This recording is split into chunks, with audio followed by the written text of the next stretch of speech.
Tara, kain po mo ng halian. Kain po tayo. Masarap kumain dito sa labas kasi mahangin. Mahangin talaga. Kaya dito kami kumain sa labas. Sa pinaka, namin, kubo-kubuhan.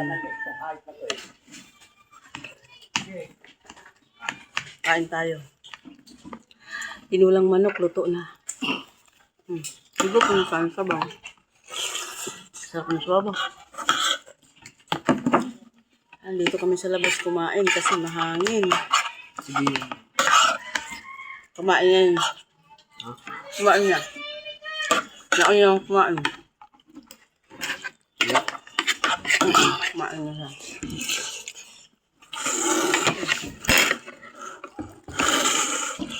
Yung aking biyanan, no? Kumain na raw siya, eh. Yung aking biyanan po yan. Kumain na raw siya, nauna na siyang kumain. Tinulang manok din yung ulam niya. Sa akin, Daljo. Malaki? Oo. Wow! Sarap kumain talaga po dito, mga amiga, sa labas.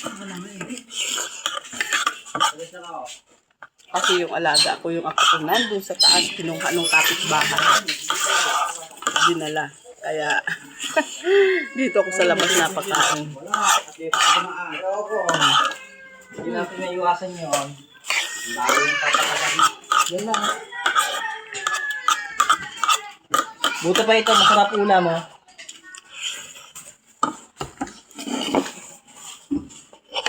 Ayaw kumain ni Kevin, oh. Kumain na yan.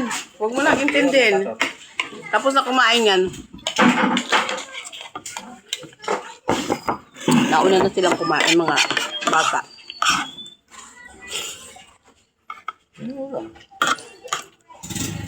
Sa kasirola may sabaw pa doon, may ulam. Parang kain, di na binibigyan ng ulam. Hindi pa kayo kumakain?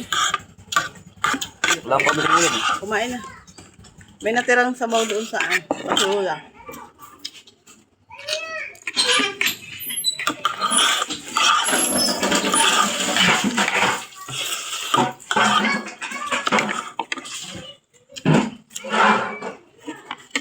Ang sarap ng tinulang manok. Umalis na yan.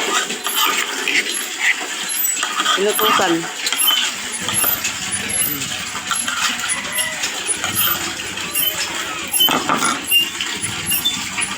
Sarap.